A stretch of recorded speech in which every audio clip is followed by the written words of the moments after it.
الحمد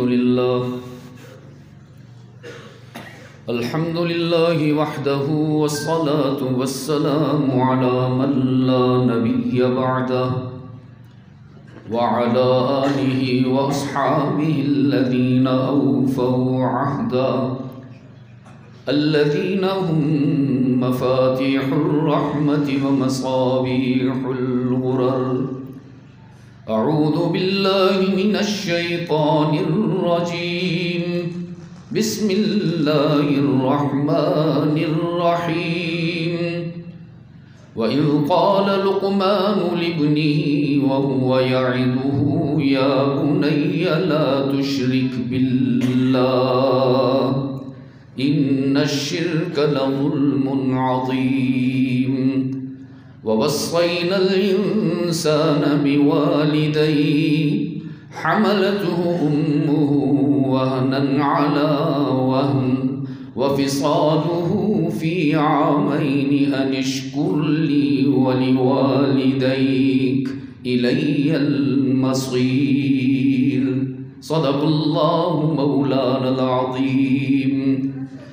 وقال رسول الله صلى الله عليه وسلم لا يؤمن أحدكم حتى يكون هواه تبعا لما جئت به. وصدق رسوله النبي الأمي الكريم ونحن على ذلك لمن الشاهدين والشاكرين والحمد لله رب العالمين. غریبا یا رسول اللہ غریبا ندارم در جہاں جز تو حبیبا. مرض دارم ز عصیان لا دوارا مگر الطاف تو باشد طبیبا. بری نازم کے ہستم امت تو بری نازم کے ہستم امت تو گناہگارم ولیکن خوش نصیبم. اللہم صل علی محمد وعلی آل محمد کما صلیت علی ابراہیم وعلی آل ابراہیم انک حمید مجید. آج 4 فروری 2023 اللہم بارک ہم یہاں علی محمد وعلی آل محمد کما بارکت علی ابراہیم وعلی آل ابراہیم انک حمید مجید. دعوت و تبلیغ کی نسبت سے جمع ہیں.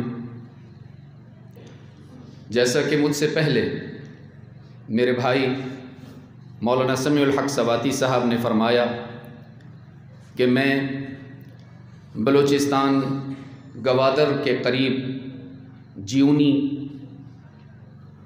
شہر سے آج صبح 6 بجے روانہ ہوا اور لگ بھگ 4 بجے میں کراچی پہنچا. اس میں میرا کمال نہیں، در حقیقت اس میں قبول برادری کی محبت اور وفا کار فرما ہے. 2015 میں جب میرے والد گرامی کی رحلت ہوئی تو آندھیوں اور طوفانوں نے ہمارا خیر مقدم کیا. ہمیں یوں لگتا تھا کہ ہمارے سر سے چھت اڑ گئی ہے اور ہم لق و دق صحرا میں بغیر کسی سائبان کے، بغیر کسی سایہ دار شجر کے تنہا رہ گئے ہیں. لیکن اس موقع پر حضرت والد صاحب رحمۃ اللہ تعالی علیہ کی رفاقت کا حق ادا کرتے ہوئے سب سے پہلے ہمارے سر پر ہاتھ رکھنے والی شخصیت قائد جمعیت، قائد ملت اسلامیہ حضرت مولانا فضل الرحمان صاحب دامت برکاتہم العالیہ تھے.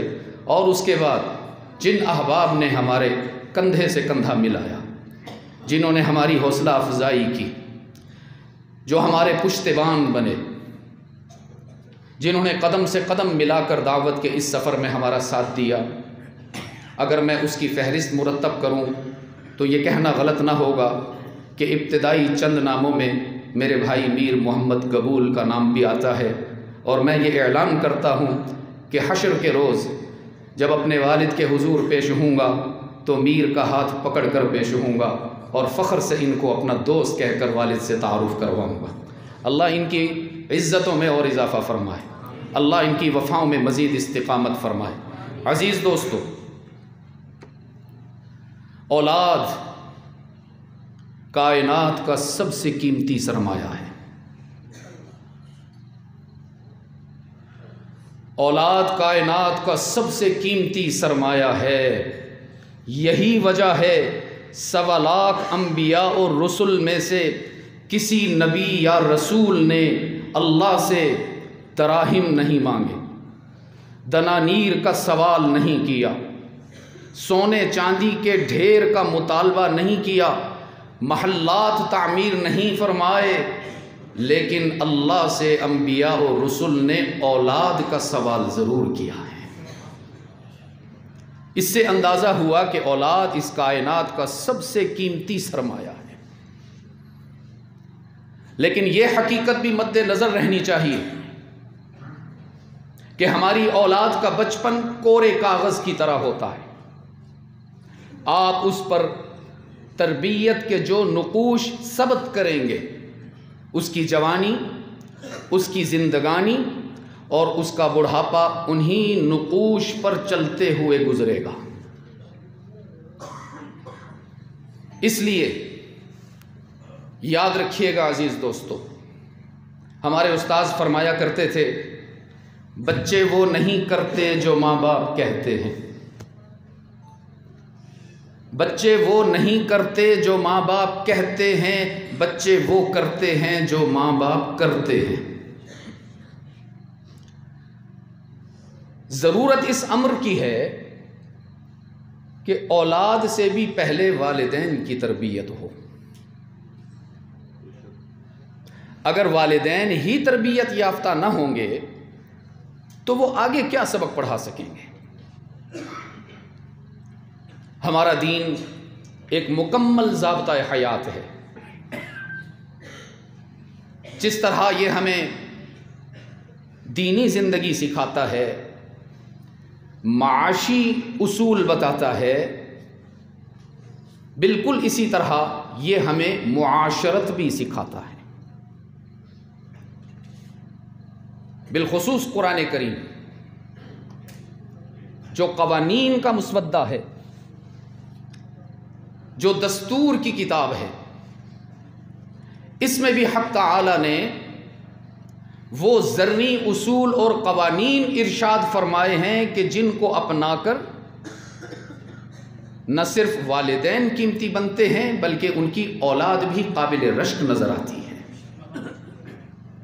میں آج کی اس مختصر سی ملاقات میں آپ کے سامنے قرآن کریم میں بیان کردہ وہی چند ذرنی اصول پیش کرنے کی سعادت حاصل کروں گا۔ سورہ لقمان میں حق تعالی نے دوسرے رکوع میں انسانی معاشرے کی تشکیل کن اصولوں پر استوار ہونی چاہیے وہ بیان فرمایا ہے، اور اس کے لیے ریفرنس کے طور پر اللہ نے حضرت لقمان کا ذکر فرمایا ہے۔ ہم اس تفصیل میں نہیں جاتے کہ حضرت لقمان نبی تھے یا غیر نبی تھے، لیکن اتنی عظمت اللہ نے ان کو یہ ضرور عطا فرمائی کہ ان کے نام کے ساتھ اللہ نے حکمت کا ٹائٹل خود پسند فرمایا ہے۔ ہم تو خود اپنے ساتھ حکیم لکھتے ہیں نا جی، پتہ نہیں ہم حکیم ہیں بھی یا نہیں۔ میں نے اس پر تحقیق کی کہ حکیم کہتے کس ہوئے؟ کیا ادویات فروخت کرنے والے کو حکیم کہا جاتا ہے؟ کیا نبض دیکھ کر پرکھ کر مرض کی تشخیص کرنے والے کو حکیم کہا جاتا ہے؟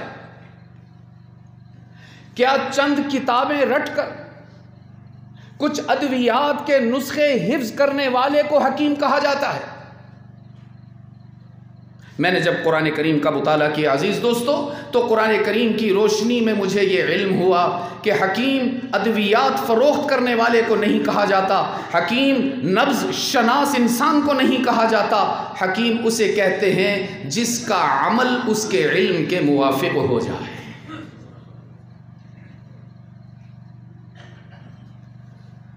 سیدنا لقمان علیہ السلام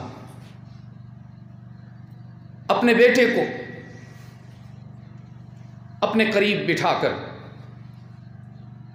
خوبصورت زندگی کے اصول بیان فرما رہے ہیں۔ فرمایا وَإِذْ قَالَ لُقْمَانُ لِابْنِهِ وَهُوَ يَعِظُهُ، اور قرآن کریم کے الفاظ عجیب ہیں عزیز دوست۔ قرآن کریم کا اسلوب ہمیں بتا رہا ہے کہ لقمان نے ڈنڈے مار مار کے نہیں سکھایا اولاد کو، تانے دے کر نہیں، گالم گلوچ کر کے نہیں، وَهُوَ يَعِظُهُ، اتنی شفقت کے ساتھ کہ یوں لگتا تھا کہ لقمان کے دل میں اپنی اولاد کے لیے محبت کا سمندر موجزن ہے۔ فرمایا وَإِذْ قَالَ لُقْمَانُ لِابْنِهِ وَهُوَ يَعِظُهُ يَا بُنَيَّ لَا تُشْرِكْ بِاللَّهِ، پہلا اصول، پہلا ضابطہ اسلامی اور انسانی معاشرے کی تشکیل کے لیے بنیادی اصول۔ رب العالمین نے فرمایا وہ وقت یاد کیجئے میرے محبوب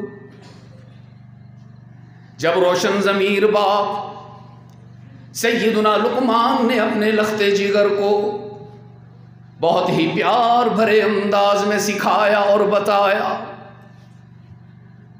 فرمایا لخت جگر میں نے تیرے لیے محلات نہیں بنائے، تیرے لیے جاگیریں تیار نہیں کروائیں، سونے چاندی کے ڈھیر نہیں لگائے، ایک میٹھا بول دے کر جانا چاہتا ہوں، اگر تو اس عقیدے سے وفا کر لے تو دنیا بھی تیرے قدموں میں ہوگی، آخرت بھی تیری ہوگی۔ اور وہ میٹھا بول فرمایا یا بنی لا تشرک باللہ، دنیاوی زندگی کے سفر میں ہر حال میں ہر موڑ پر اہتمام کرنا کہ کہیں اللہ کے حق کے عبادت میں کسی کو شریک نہ کرنا،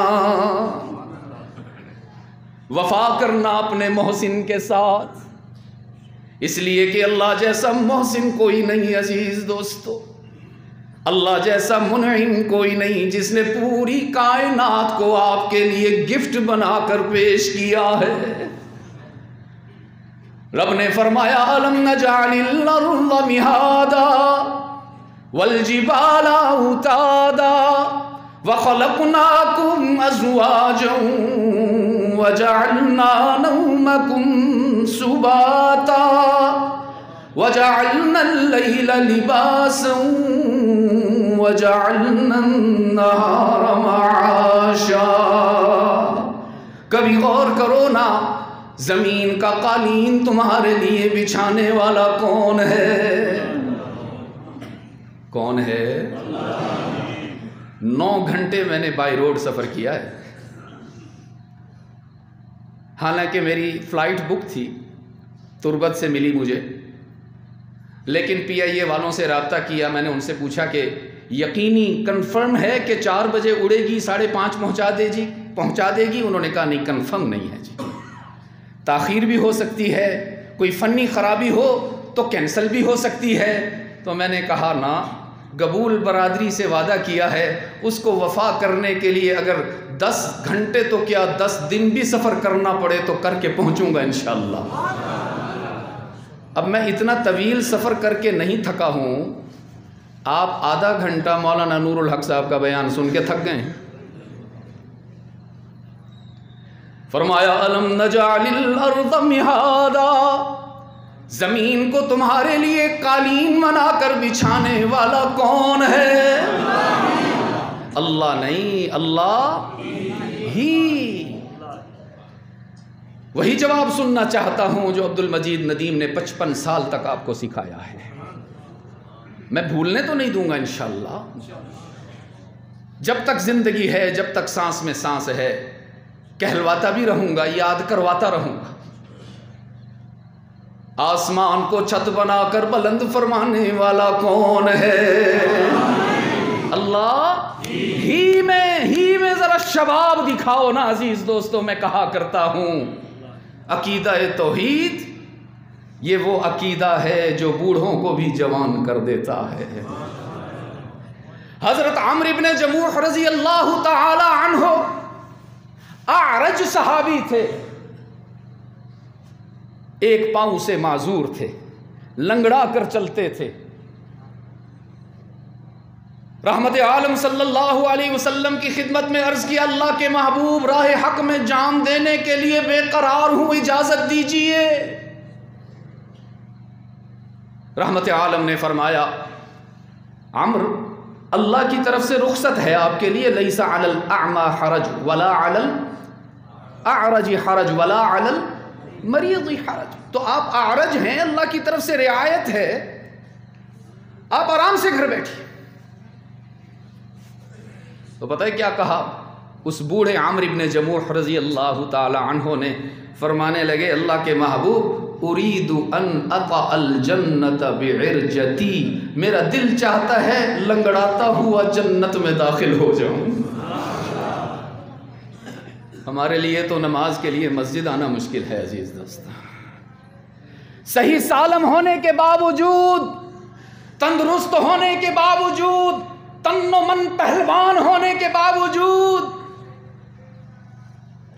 ہمارے لیے مسجد آنا مشکل ہو گیا۔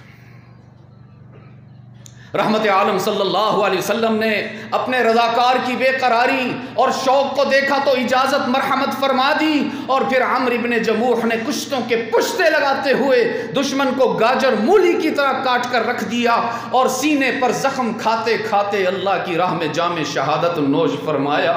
رحمت عالم صلی اللہ علیہ وسلم ان کے لاشا پر تشریف لائے اور فرمانے لگے، میرے صحابہ، میرے اللہ نے مجھے دکھایا ہے عمرو ابن جموح سیدھا جنت میں داخل ہوا ہے، لنگڑاتا ہوا نہیں، اللہ نے اس کو تندرست پاؤں عطا فرمایا ہے۔ عقیدہ توحید یاد رکھیے گا، بوڑھوں کو جوان کرتا ہے، مریضوں کو تندرست کرتا ہے، لا علاج بیماروں کو صحت عطا کرتا ہے۔ تو آپ کا جواب کیوں اتنا کمزور ہے؟ آسمان کی چھت بنا کر ہم پر قائم فرمانے والا کون ہے؟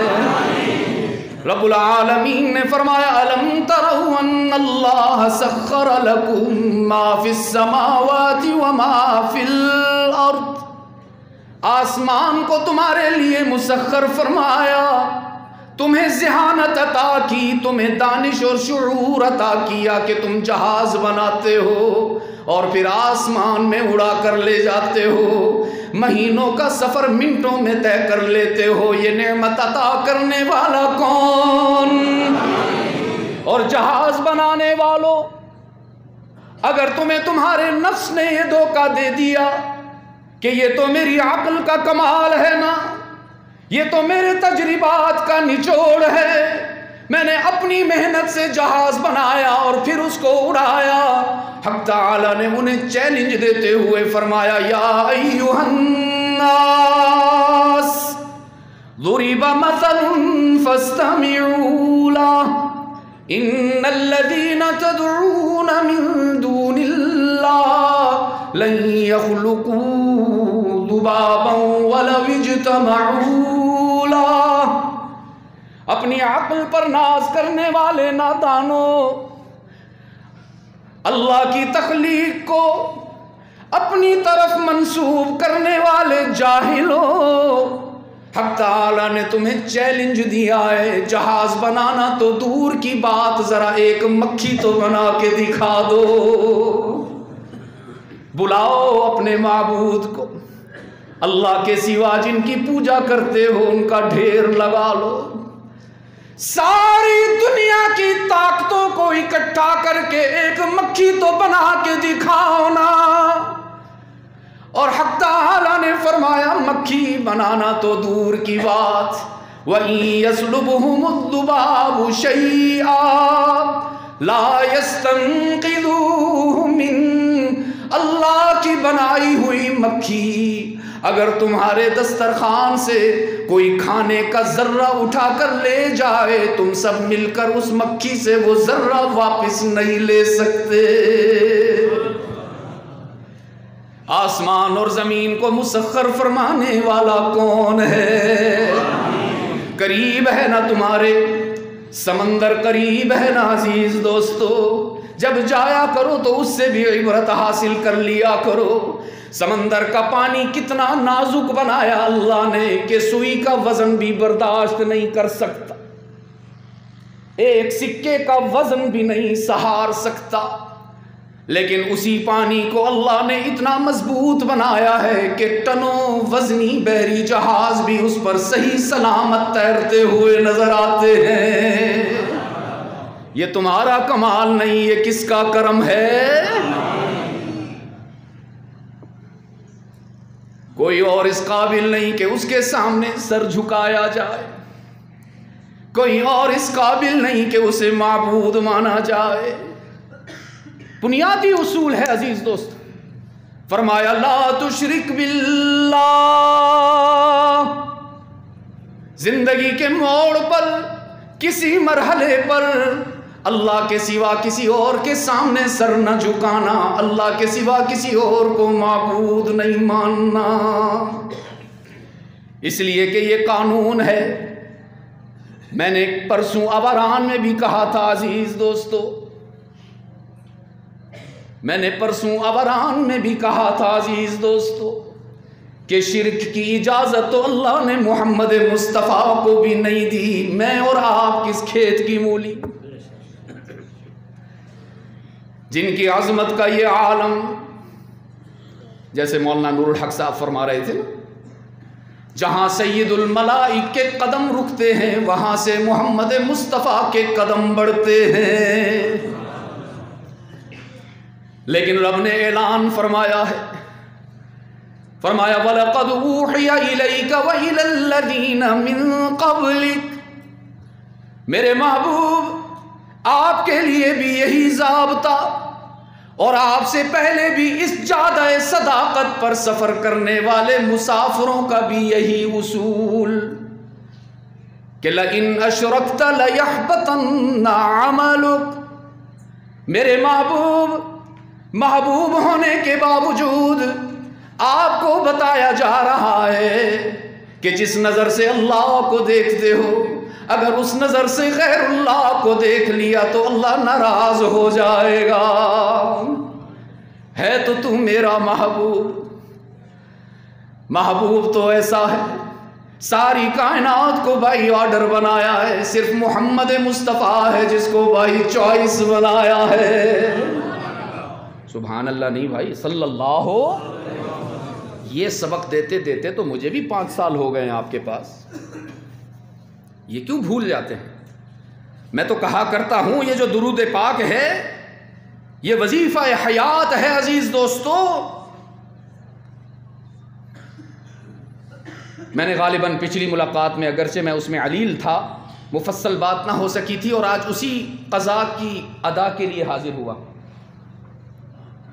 میں نے گزشتہ ملاقات میں بھی عرض کیا تھا، جو لوگ ٹینشن کا شکار ہیں، جو لوگ پریشانیوں میں مبتلا ہیں، جنہیں راتوں کو نیند نہیں آتی، جنہیں دن میں چین نہیں ملتا، وہ ذرا یہ وظیفہ کر کے تو دیکھیں، اگر ان کے غم خوشیوں میں نہ بدلیں تو فیصل کا گریبان حاضر ہے، صلی اللہ ہو۔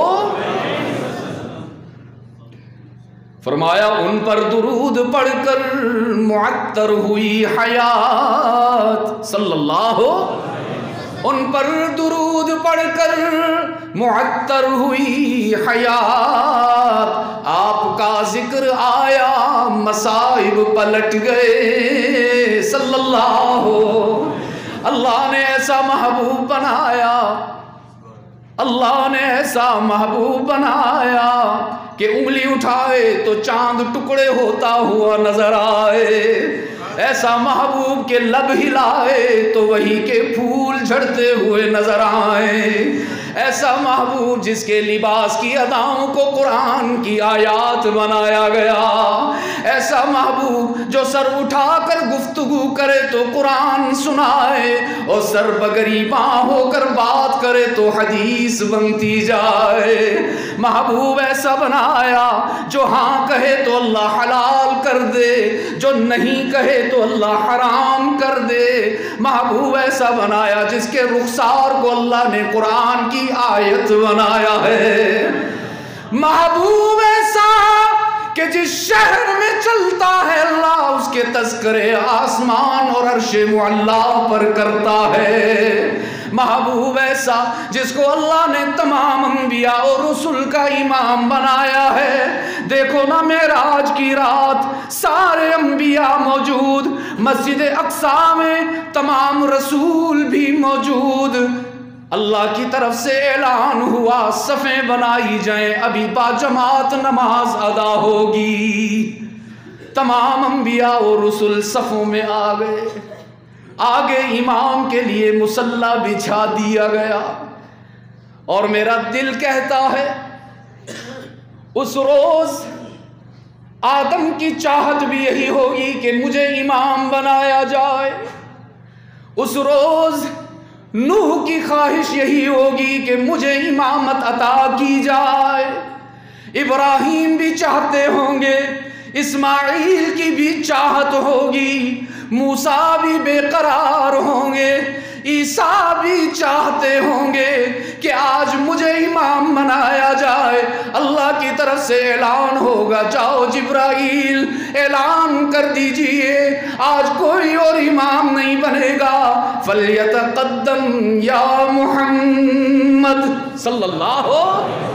آج آدم تم بھی مقتدی بنو گے، نوح تم بھی صف میں کھڑے نظر آؤ گے، موسیٰ آپ بھی پیچھے آ جاؤ گے، سارے انبیاء اور رسل صفوں میں کھڑے ہوں گے۔ آج سب کا امام محمد مصطفیٰ ہوگا۔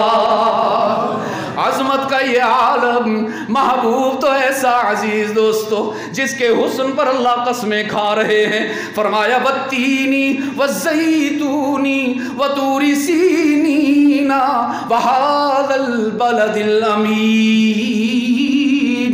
رب کہہ رہے ہیں انجیر کی قسم، زیتون کی قسم، طور سینین کی قسم، شہر مکہ امین کی قسم، لقد خلقنا الانسان فی احسن تقویم۔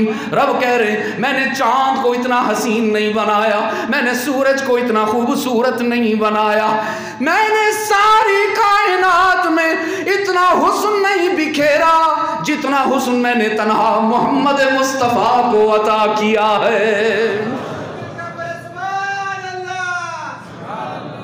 میرے عزیز دوستو، ہائے وہ شاہ جی سناتے تھے نا، فرمایا سر سے لے کر پاؤں تک تنویر ہی تنویر ہے صلی اللہ علیہ۔ جیسے منہ سے بولتا قرآن وہ تقریر ہے، سوچتی ہے دل میں دنیا مصطفیٰ کو دیکھ کر، کیسا ہوگا وہ مصور جس کی یہ تصویر ہے صلی اللہ هو افصح بمقالہ۔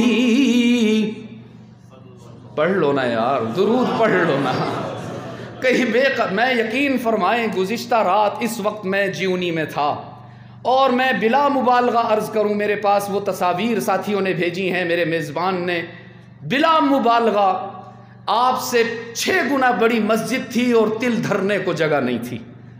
اور یقین فرمائیے ان بلوچ روشن ضمیروں نے جب رحمت عالم صلی اللہ علیہ وسلم پر درود پاک پڑھا ہے تو میری آنکھیں بھیگ گئیں ان کے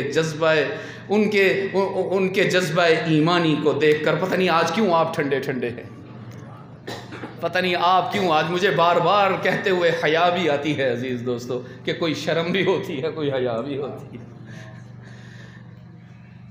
صلی اللہ فرمایا ہوا افصح بمقالہ صلی اللہ ہوا اکمل بنوالہ صلی اللہ ہوا اعظم بجلالہ صلی اللہ ہوا افقد بمثالہ هو حامد ومحمد هو ماجد وممجد هو راشد هو مرشد، وہ بشیر بھی وہ نذیر بھی، وہی آپ اپنی نذیر بھی، وہ زمین پہ شاہ بھی فقیر بھی، وہ فلک پہ عرش مسیر بھی، وہ وسیم بھی وہ حسین بھی، وہ رؤوف بھی وہ رحیم بھی، صلی اللہ محبوب ایسا بنایا عزیز دوستو کہ اس جیسا نہ پہلے کبھی کوئی بنایا نہ بعد میں کوئی بنے گا۔ ام المؤمنین فرماتی ہیں، مخدومۃ المسلمین، حبیبہ حبیب خدا، صدیقہ بنت صدیق اکبر سیدہ عائشہ رضی اللہ تعالی عنہا فرما رہی ہیں، اللہ نے محمد کے سراپا کو کیسا بنایا، صلی اللہ علیہ وسلم۔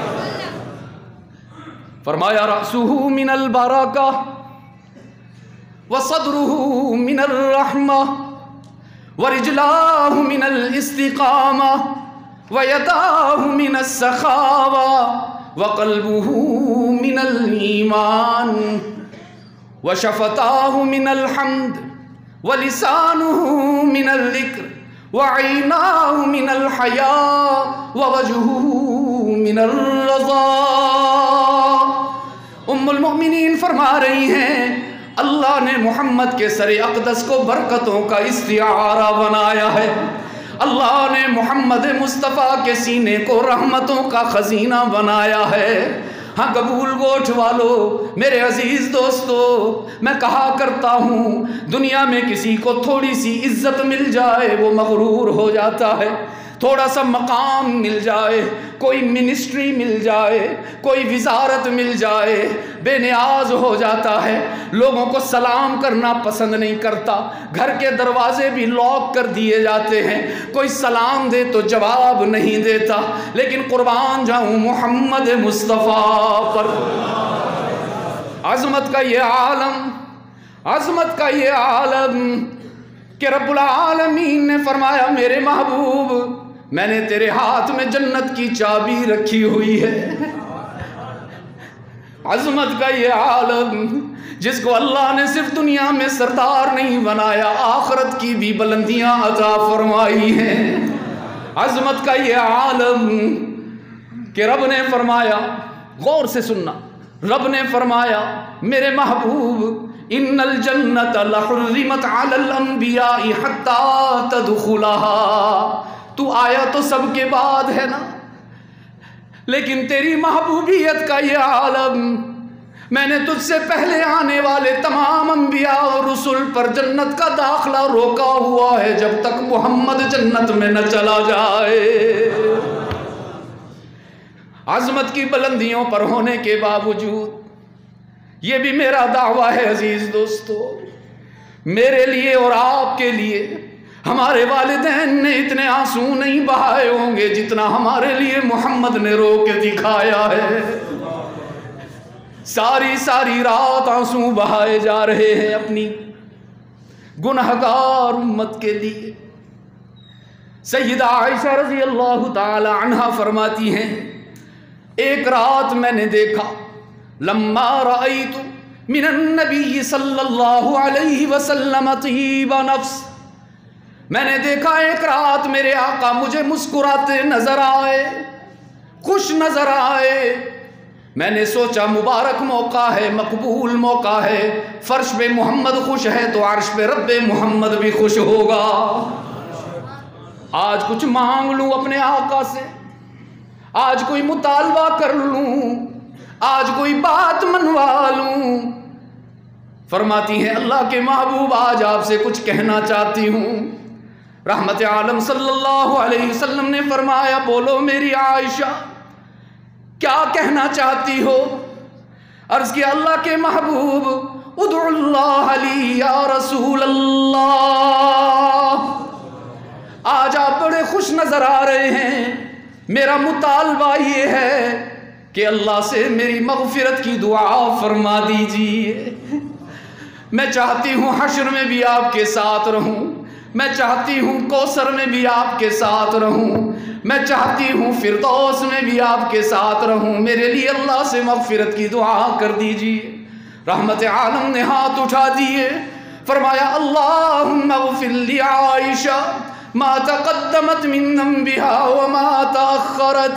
الہ العالمین، میں التجا کرتا ہوں کہ میری عائشہ کی مغفرت کا اعلان فرما دیجیے۔ فضحکت حتی سقط رأسها فی حجرها۔ سیدہ عائشہ فرماتی ہیں یہ دعا سنتے ہی میں تو بچوں کی طرح خوش ہونے لگی، لوٹ پوٹ ہو گئی، نہال ہو گئی خوشی سے۔ رحمت عالم نے بڑے پیار کی نگاہوں سے اپنی عائشہ کو دیکھا اور فرمایا ایسرکی دعائی یا عائشہ، عائشہ تجھے میری دعا سے خوشی ہو رہی ہے نا؟ سیدہ نے عرض کی اللہ کے محبوب کیوں نہ خوش ہوں، آپ نے دعا کی، اللہ نے قبول کر لی، میری تو مغفرت کا فیصلہ ہو گیا نا۔ رحمت عالم کی آنکھوں میں آنسو اتر آئے، فرمایا پیاری عائشہ واللہ انہا لدعوتی لامتی فی کل صلاۃ، جو دعا تو نے مجھ سے کہلوا کے کروائی نا، مجھے اپنے رب کی قسم ہے محمد ہر نماز میں اپنی امت کے لیے یہی دعا اللہ سے مانگتا ہے۔ میرے عزیز دوستو، میں کہا کرتا ہوں مسلمان تو وفا میں پوری دنیا میں مشہور ہے، پاکستانیوں کی وفا ساری کائنات میں مشہور ہے۔ ہم لوگ دوستوں کے لیے جان دے دیا کرتے ہیں، تعلقات قربان کر دیا کرتے ہیں، سیاسی مفادات کے لیے دکانیں بند کر دیا کرتے ہیں، اپنی اولاد کو بھی چھوڑ کر کئی روز تک اپنے لیڈروں کی اقتداء کرتے ہیں۔ عزیز دوستو میں کیا کہوں، ساری دنیا سے وفا کرنا تم نے سیکھ لی، محمد سے کیوں وفا نہ کی؟ کیوں اس کی شریعت کو نظر انداز کر دیا؟ کیوں اس کی سنتوں کو ہم نے چھوڑ دیا؟ نہ ہماری شادیوں میں نبی کی شریعت، نہ ہمارے جنازوں میں نبی کی شریعت، نہ ہماری دعوتوں میں نبی کی شریعت، نہ ہماری محافل میں نبی کی شریعت۔ کیا قصور کیا ہے میرے نبی نے؟ عزیز دوستو تمام رات تمہارے لیے آنسو بہائے ہیں، اپنے لیے نہیں۔ ان کے لیے تو جنت کی چابی ہاتھ میں رکھی گئی، ان کے صحابہ کے لیے جنت قدموں میں بچھائی گئی، اہل بیت کو جنت کا سردار بنایا گیا۔ رب کعبہ کی قسم محمد نے جب بے آنسو بہائے ہیں تمہارے لیے بہائے ہیں۔ یہ حق نہیں بنتا کہ ہم ان کو فراموش کر دیں، یہ حق نہیں بنتا کہ ہم بلا سوچے سمجھے زندگی گزارتے رہیں۔ کبھی سوچا تو کرو نا، کوئی برائی کرنے سے پہلے ایک لمحہ پہلے سوچا تو کرو کیا منہ دکھاؤں گا اپنے نبی کو۔ ابن ماجہ کی روایت ہے عزیز دوستو، اتنے خطرناک الفاظ ہیں کہ پہلے ہاتھ جوڑ کے معافی مانگتا ہوں، لیکن خیانت نہیں کروں گا، وہی بتاؤں گا جو میرے آقا کا پیغام ہے۔ رحمت عالم نے فرمایا تھا میرے صحابہ، میری آنے والی امت کو میرا پیغام دے دینا کہ لا تسودوا وجہی یوم القیامہ۔ دیکھو دنیا میں زندگی گزارتے ہوئے کوئی اتنا برا عمل نہ کر دینا کہ تمہاری وجہ سے حشر میں محمد شرمندہ ہو جائے۔ اور علماء جانتے ہیں میں نے نرم ترجمہ کیا ہے، اور میں نے آپ سے کہا کہ میں خیانت نہیں کروں گا، میں اپنے آقا کا پیغام اپنی استطاعت کے بقدر بلا کم و کاست آپ کے سامنے رکھوں گا۔ اب میں ان الفاظ کا ترجمہ کرنے لگا ہوں جو میرے آقا نے فرمائے ہیں، ذرا اپنے دل کو قابو کر کے سننا۔ میرے آقا نے فرمایا تھا میری امت لا تسودوا وجہی، دیکھو کوئی ایسا کام کر کے نہ آنا کہ تمہاری وجہ سے تمہارے نبی کا منہ کالا ہو جائے۔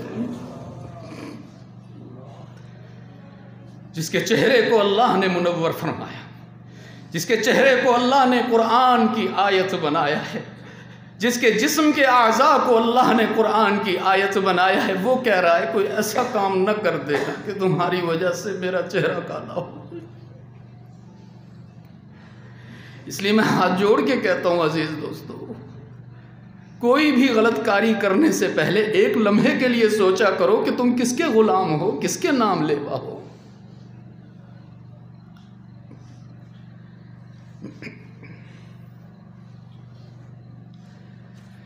محبوب ہونے کے باوجود حق تعالی نے فرمایا میرے محبوب شرک کرنے کی اجازت محمد کو بھی نہیں ہے۔ یہ ماتھا میں نے کسی اور کے لیے نہیں بنایا، یہ ماتھا اللہ نے، یہ جبین اللہ نے صرف اپنے سامنے جھکنے کے لیے بنائی ہے۔ اس کی قدر بڑھ جاتی ہے، اس کی قیمت میں اضافہ ہو جاتا ہے جب یہ محض اللہ کے دربار پہ جھکتی، اور جب یہ در در پہ جھکنے والی بن جائے عزیز دوستو تو اس کی قیمت ایک فٹ بال کے برابر بھی نہیں رہتی ہے، جو کبھی ادھر ٹھوکر کھاتی ہے کبھی ادھر ٹھوکر کھاتی ہے۔ جب ہمارے آقا کے لیے شرک کی اجازت نہیں تو ہم کس بلبوتے پر ادھر ادھر سر جھکاتے پھرتے ہیں؟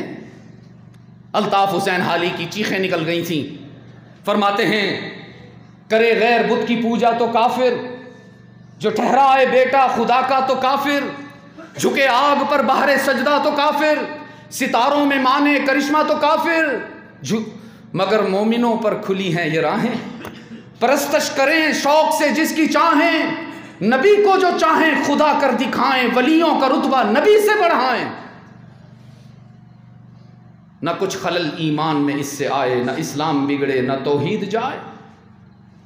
سارے فتوے دوسروں کے لیے، اور ہم کہاں جا رہے ہو جی؟ اوہ فلاں دربار پہ جا رہے ہیں سر جھکانے کے لیے۔ وہ جی اولاد نہیں ہو رہی، فلاں پیر صاحب سے اولاد مانگنے جا رہے ہیں۔ کیوں بھائی؟ الیس اللہ بکاف عبدا؟ کیا میرے اللہ کی طاقت میں کمی آ گئی؟ کیا میرے اللہ کے فیصلوں میں تبدیلی ہو گئی؟ کیا میرے اللہ کی قدرت کاملہ نہ رہی کہ ادھر ادھر بھٹکتے پھرتے ہو؟ تمہارے لیے بھی قانون ہے، تمہارے لیے بھی ضابطہ ہے، تمہارے لیے بھی اصول ہے۔ جیسے انبیاء کے لیے غیر اللہ کے آگے سر جھکانے کی اجازت نہ تھی، امت کے لیے بھی اجازت نہیں ہے کہ وہ کسی اور کو مسجود مانے۔ رب نے فرمایا قضا ربک اللہ تعبدوا الا ایہ، تمہارے لیے بھی قانون، تمہارے لیے بھی ضابطہ، تمہارے لیے بھی دستور، اور تمہارے لیے بھی یہی اصول ہے کہ تم سب کا معبود کون؟ ایسے نہیں جواب چاہیے، ایمان اور یقین کی حرارت سے معمور جواب چاہیے۔ تم سب کا معبود کون؟ ہاں اتنا اونچا کہو کہ بلال مسجد کی چھت تو چلو، یہ تو خیر کیا لرزے کی آپ کی آواز کم از کم عرش معلیٰ تک تو چلی جائے۔ ہم سب کا مسجود کون ہے؟ کل کیا ہونے والا ہے جاننے والا علام الغیوب کون ہے؟ اپنے بندوں کے کام بنانے والا کارساز کون ہے؟ مشکلات سے بندوں کو باہر نکالنے والا مشکل کشا کون ہے؟ مشکل کشا کون ہے؟ مشکل کشا کون ہے؟ میرے عزیز دوستو، سیدنا لقمان نے اپنے بچے کی تربیت کرتے ہوئے پہلا اصول یہی بیان کیا ہے، لا تشرک باللہ۔ کٹنا پڑے تو کٹ جانا، مرنا پڑے تو مر جانا، غرق ہونا پڑے تو ہو جانا، ریزہ ریزہ ہونا پڑے تو ہو جانا، لیکن اللہ کے حق کے عبادت میں کسی کو شریک نہیں کرنا۔ یہ ہے اپنی تربیت، اپنی اولاد کی تربیت کے لیے بنیادی ضابطہ، بنیادی اصول، جو بحمداللہ ہمارے والدین نے بھی بچپن میں ہی ہمیں نوکے زباں کر دیا تھا۔ آپ کو بھی کیا تھا؟ جی بچوں کو وقت دیتے ہیں نا؟ جی آپ کا جواب بتا رہے ہیں بہت وقت دیتے ہیں ماشاءاللہ۔ خیر سے وہ میں دوستوں سے کہتا ہوں نا کہ وہ جو ہمارے حفظ کے بچے ہوتے ہیں نا، جب ان کو سبق یاد ہوتا ہے اتنا اونچا سبق سناتے ہیں دوسرے محلے تک آواز جاتی. اور جس روز ذرا سبق میں کمزوری ہو, منزل بھولی ہوئی ہو, تو پھر استاد اصرار کر کے تھک جاتا ہے, بچے کی آواز نہیں نکلتی. بچوں کو وقت دیا کیجیے عزیز دوستو. سارا وقت موبائل کو دینا دانش مندی نہیں ہے. میں تسلیم کرتا ہوں کہ دور حاضر کی ضرورت ہے موبائل, لیکن یہ بھی عرض کرتا ہوں یہ بالکل اسی طرح ہماری زندگی میں ضروری ہے جیسے ہمارے گھروں میں بیت الخلا ضروری. بیت الخلا کے بغیر گھر نامکمل ہے.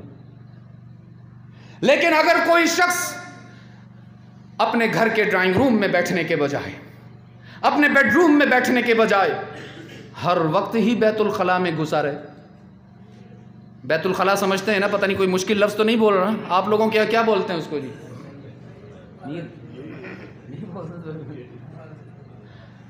بندہ ہر وقت بیت الخلا میں, بچے سے کہے بیٹا ناشتہ بھی آج ابا جی بیت الخلا میں فرمائیں گے, دن کا کھانا بھی لے آنا, ارے کوئی مہمان آئے تو ان کے لیے بھی یہیں پہ کرسی لگا دینا. تو کیا خیال ہے قبول گوٹھ والو, اس کو آپ عقل مند کہیں گے؟ اونچا بولے نا ذرا. ہاں میں دوستوں کو بتایا کرتا ہوں, ہمارے ایک دوست نے فون کیا, مفتی صاحب ایک مسئلہ پوچھنا ہے. میں کیا جی فرماؤ, کہتا ہے جی اچھا پنجابی تو خیر آپ کے لیے, کہتا ہے جی وہ میں پوچھنا چاہ رہا تھا کہ اگر بیت الخلا میں موبائل چارج کرنے کا سوئچ لگا لیں تو اجازت ہے نا؟ سواتی صاحب بہت سارے نوجوان ہنس نہیں رہے, مجھے لگتا ہے لگا ہوا ہے گھر میں واش روم میں.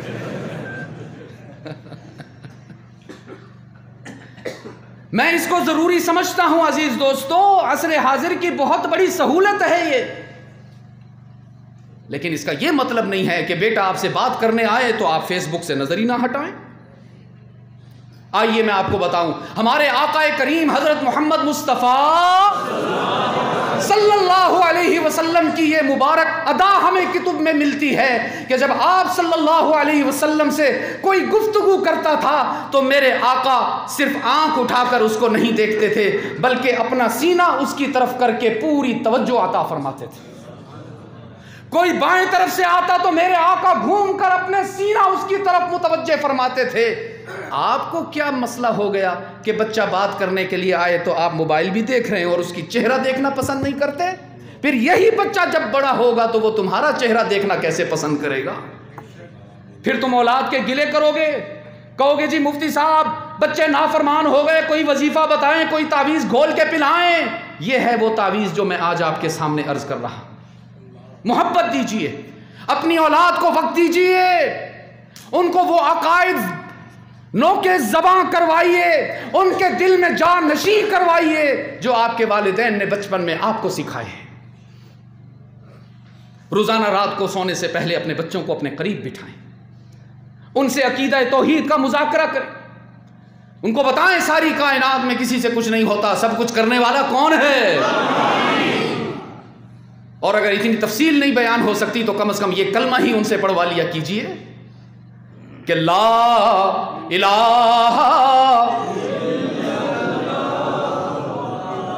ہاں وہ آپ نے دیکھا نا عبران والا کلپ, اللہ اکبر, وہ تو اوپن ایئر بیٹھے ہوئے تھے. اوپن ایئر آواز گونجتی نہیں ہے, آپ تو چھت کے نیچے ہیں.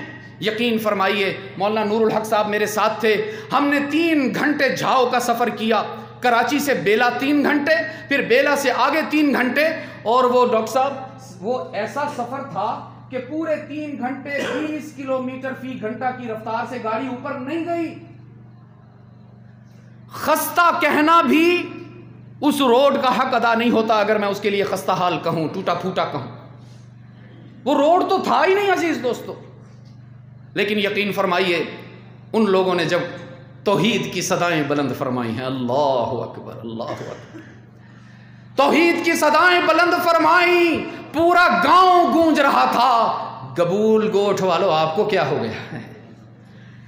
لا الہ الا اللہ, لا الہ الا اللہ.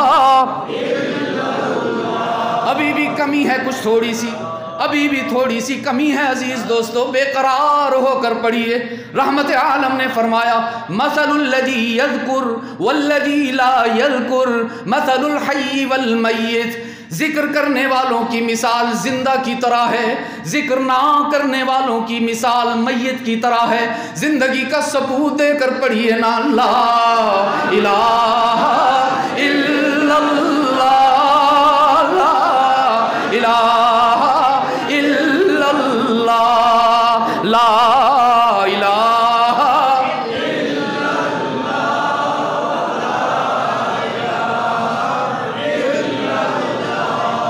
یہ میرا ایمان ہے میرے الہ تیرے سوا، یہ میرا ایمان ہے میرے الہ تیرے سوا، کوئی داتا نہیں نہ کوئی دوسرا مشکل کشا، لا الہ الا اللہ، لا الہ الا اللہ، سب تیرے بندے ہیں تو معبود اور مسجود ہے، اللہ کے سوا کوئی معبود ہے نہیں، آہستہ بول رہے ہیں، اللہ کے سوا کوئی مسجود ہے، تیرے سوا معبود حقیقی کوئی نہیں، کوئی نہیں، یہی ہے عقیدہ آپ کا؟ اللہ کے سوا کوئی معبود ہے؟ اللہ کے سوا کوئی مسجود ہے؟ دیکھو دیکھو، خیال کرو، غور سے میری بات سنو۔ دشمنان دین یہ سمجھتے ہیں گبول گوٹ کے مسلمانوں کا عقیدہ کمزور ہو گیا ہے، یہ نہیں بھی سوچ سمجھ کے کہتے ہیں۔ میں چاہتا ہوں اتنا اونچا نہیں کہو کہ چلی جائے آواز اعلی کاروں تک کہ جو دین کو نقصان پہنچانے کے درپے ہیں، کبھی کسی نام سے آتے ہیں، کبھی کسی حسین عنوان سے آتے ہیں۔ عزیز دوستو، نہیں اتنا اونچا کہو کہ اللہ تک آواز چلی جائے۔ اللہ کے سوا کوئی معبود ہے؟ تیرے سوا معبود حقیقی کوئی نہیں، کوئی نہیں۔ یہ کوئی نہیں، کوئی نہیں میرے ساتھ کہہ لیجئے ذرا، تاکہ اللہ کے رجسٹر میں آپ بھی موحدین میں شمار ہو جائیں۔ بلکہ میں آپ کی زبان میں کوئی نہیں کے لیے کیا لفظ استعمال ہوتا ہے امیر؟ تم بھی تھوڑا امتحان دو نا، ہمارا تو بہت لیتے ہو۔ کیوں جی؟ کیا کہتے ہیں کوئی نہیں کو آپ لوگ؟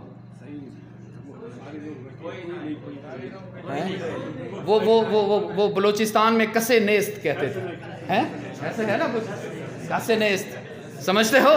چلو مل کے کسے نیست کہتے ہیں، میں آپ کی زبان سیکھ رہا ہوں بھائی۔ تیرے سوا معبود حقیقی، شرما کے نہیں یار، گھبرا، اپنی زبان پر فخر کرو، کیا ہو گیا بھائی؟ تیرے سوا معبود حقیقی کسے نیست، کسے نیست، اور تیرے سوا مسجود حقیقی کسے نیست، کسے نیست، تیرے سوا مقصود حقیقی کسے نیست، کسے نیست، اور تیرے سوا مشہود حقیقی کسے نیست، کسے نیست۔ اب تو رہے بس تا دم آخر ورد زباں میرے الہ، لا الہ الا اللہ، لا یہ ہے بنیادی نقطہ عزیز دوستو جو لقمان نے اپنے بچے کے دل و دماغ میں جانشین کروایا۔ فرمایا وَإِذْ قَالَ لُقْمَانُ لِابْنِهِ وَهُوَ يَعِظُهُ يَا بُنَيَّ لَا تُشْرِكْ بِاللَّهِ إِنَّ الشِّرْكَ لَظُلْمٌ عَظِيمٌ۔ دوسرا نقطہ بیان فرمایا وَوَصَّيْنَا الْإِنسَانَ بِوَالِدَيْهِ حَمَلَتْهُ أُمُّهُ وَهْنًا عَلَى وَهْنٍ وَفِصَالُهُ فِي عَامَيْنِ أَنِ اشْكُرْ لِي وَلِوَالِدَيْكَ۔ حقوق اللہ میں اللہ کے حق میں کسی کو شریک ٹھہرانے کی اجازت نہیں، اور حقوق العباد میں اپنے ماں باپ کا دل دکھانے کی اجازت نہیں۔ جیسے اللہ کے ہاں شرک ناقابل معافی ہے، اسی طرح والدین کی نافرمانی بھی ناقابل معافی ہے۔ قرآن کریم میں عزیز دوستو 7 جگہ آئی ہیں جہاں اللہ نے اپنی وحدانیت کے ساتھ والدین کی عظمت کو بیان فرمایا ہے۔ فرمایا وَوَصَّيْنَا الْإِنسَانَ بِوَالِدَيْهِ، سارے انسانوں کو اللہ کی طرف سے یہ حکم ہے کہ اپنے والدین کے ساتھ حسن سلوک کرنا۔ جیسے بچپن میں انہوں نے تمہاری تربیت کی، تم پر شفقت کا می برسایا، تمہاری ہر ضرورت کو پورا فرمایا، اب وہ بوڑھے ہونے لگے، بال سفید ہونے لگے، جسم کمزور ہونے لگے، کمر جھکنے لگے، نگاہ کمزور ہونے لگے، تو ان کو ستانے کی اجازت نہیں، ان کا بازو بن جانا، ان کی آنکھ بن جانا، ان کی زبان بن جانا، ان کی سماعت بن جانا۔ تمہارے ہوتے ہوئے والدین کو کسی خدمت کی ضرورت نہ رہے، کرو گے نا؟ تیسرا اصول بیان فرمایا سیدنا لقمان نے۔ ہے جی وقت ہے ہمارے پاس؟ میرا تو خیال ہے آج کے لیے اتنا کافی ہے جی، اتنا ہی سبق آپ یاد کر لیں تو کافی ہے۔ میں اور سبق پڑھاتا جاؤں گا تو آپ بھولتے چلے جائیں گے۔ اللہ آپ کو سلامت رکھے، اللہ آپ کو، بس میں مختصراً عرض کرتا ہوں۔ سیدنا لقمان نے فرمایا بیٹا خیال رکھنا، چاہے جتنا چھپا کے گناہ کر لو، ماں باپ سے بھی چھپا لو گے، اولاد سے بھی چھپا لو گے، بھائیوں سے بھی چھپا لو گے، بہنوں کی نظر میں بھی نہیں آؤ گے، لیکن اللہ سے نہیں چھپا سکو گے۔ وہ ایک استاذ نے اپنی درسگاہ میں سب بچوں میں ایک ایک ٹافی تقسیم کی اور کہنے لگے وہاں جا کے کھاؤ جہاں تمہیں کوئی نہ دیکھ سکے۔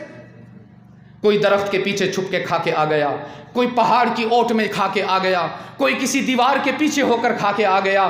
ساری درسگاہ نے ٹافیاں کھا لیں، ایک بچہ صحیح سلامت ٹافی لے کے واپس آ گیا۔ استاذ نے پوچھا بیٹا آپ نے ٹافی کیوں نہیں کھائی؟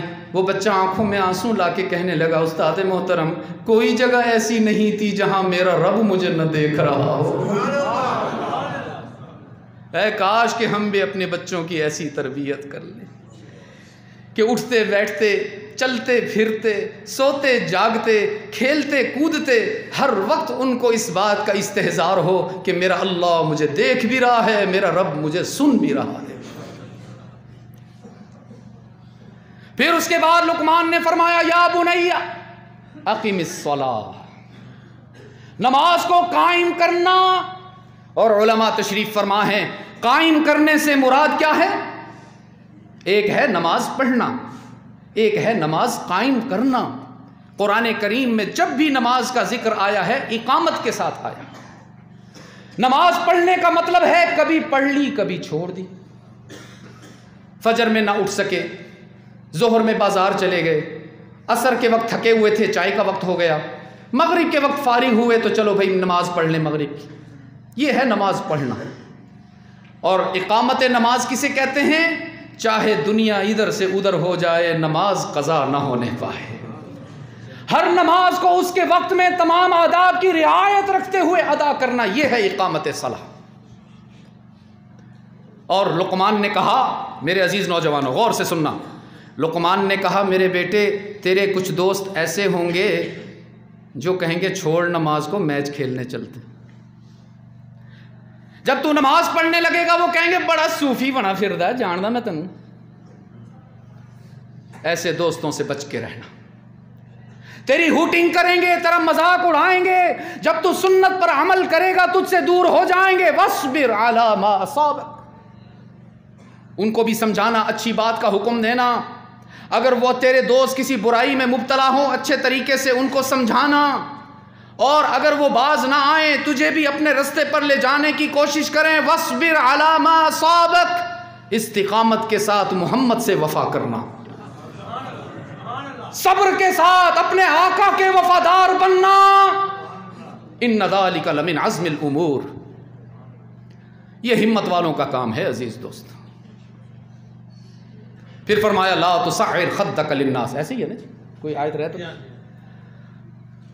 کبھی زندگی کے سفر میں تمہارے پاس مال زیادہ آ جائے، دولت زیادہ آ جائے، اللہ تمہیں مقام نصیب فرمائے، عزتوں میں اضافہ ہو جائے، سر بلند ہو جاؤ، تو لوگوں سے منہ نہ پھیرنا،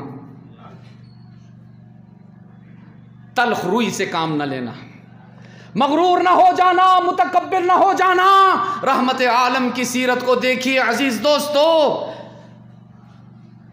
میرے آقا کی بعثت سے پہلے آسمانی کتب میں جب ان کا تعارف کروایا گیا تو اس میں بتایا گیا محمد صرف مسلمانوں میں امام نہیں ہوں گے، محمد صرف امام المجاہدین نہیں ہوں گے، محمد صرف امام المعصومین نہیں ہوں گے، بلکہ محمد تو امام العاجزین والمتواضعین بھی ہوں گے۔ میرے آقا کی چال بتائی گئی کہ میرے آقا جب تشریف فرما ہوں گے اور کہیں جانا پڑے گا تو اتنی سکونت سے قدم رکھیں گے کہ چلتے چلتے اگر خشک لکڑیوں پر ان کا قدم آ جائے تو اس قدر مسکنت سے پاؤں رکھیں گے کہ لکڑیوں کے کڑکڑانے کی آواز بھی سنائی نہیں دے گی۔ لم یسمع من تحت قدمیہ من سکینتہ۔ اگر کبھی اللہ آپ کو مقام دے دے، جیسے آج کل ہمارے بہت سارے دوست کونسلر بن گئے ہیں، چیئرمین بن گئے ہیں، تو پہلے وہ واش اینڈ ویئر کا سوٹ پہنتے تھے، اب تو خیر سے کاٹن کے کپڑے پہنتے ہیں کلف لگا کے، تاکہ تھوڑا جسم تو اکڑ نہیں سکتا، کپڑے ہی اکڑا لوں۔ فرمایا لا تصعر خدک للناس ولا تمشی فی الارض مرحا انک لن تخرق الارض والجبال طولا۔ سیدنا لقمان نے اپنے بیٹے کو نصیحت فرماتے ہوئے کہا میرے بیٹے، میرے لخت جگر، میرے نور نظر، اگر کبھی تجھے کوئی مقام مل جائے تو مغرور نہ ہونا، اگر دولت کے انبار لگ جائیں تو متکبر نہ ہونا، زمین پر اللہ کے بندے بن کر رہنا، اپنے نبی کے غلام بن کر چلتے ہوئے نظر آنا۔ تو عزیز دوستو، ہم بھی یہ نیت کریں کہ انشاءاللہ ان اصولوں کو رہنما بنا کر اپنے بچوں کی تربیت کریں گے، اپنے بچوں کو معاشرے کا کارآمد شہری بنائیں گے۔ اور یاد رکھیے گا تربیت کے لیے ایک مرتبہ کہنا کافی نہیں ہوتا، بار بار مذاکرہ کرنا ہوتا، بار بار کہنا ہوتا ہے، روزانہ تعلیم ہونی چاہیے، روزانہ گھر میں ذکر کے حلقے لگنے چاہیے، اور اپنے بچوں کو مساجد، مدارس، علماء، اہل علم، اہل نظر اور اہل اللہ سے وابستہ کیجیے۔ ان کی صحبت میں بیٹھ کر بچے قیمتی بنیں گے۔ میں دوستوں سے کہا کرتا ہوں، صحابہ کرام رضوان اللہ علیہم اجمعین میں اکثریت حجاج کی تھی، اکثریت معتمرین کی تھی، بہت سارے حفاظ بھی تھے، بہت سارے قراء بھی تھے، سب کے سب علماء بھی تھے، مفسرین بھی تھے، محدثین بھی تھے، لیکن اللہ کو صحابہ کی بات جو پسند آئی تھی وہ یہ تھی کہ وہ محمد کے ساتھ یکجان کئی قالب تھے۔ انہوں نے کسی مرحلے پر اپنے محبوب کو تنہا نہیں چھوڑا، ہر قدم پر اپنے آقا کے ساتھ نظر آئے، ہر قدم پر ان کی صحبت سے استفادہ کیا۔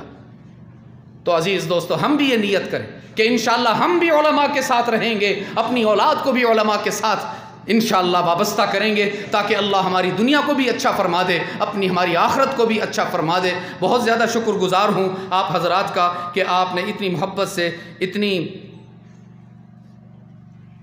حسن ذوق کا اظہار کرتے ہوئے باتیں سنی ہیں، جواب بھی دیے ہیں۔ اللہ ہماری اس حاضری کو قبول فرما لے۔ اس پروگرام کے لیے جن حضرات نے انتظام کیا، جنہوں نے محنت فرمائی، مجاہدہ کیا، مشقت کیا، دامے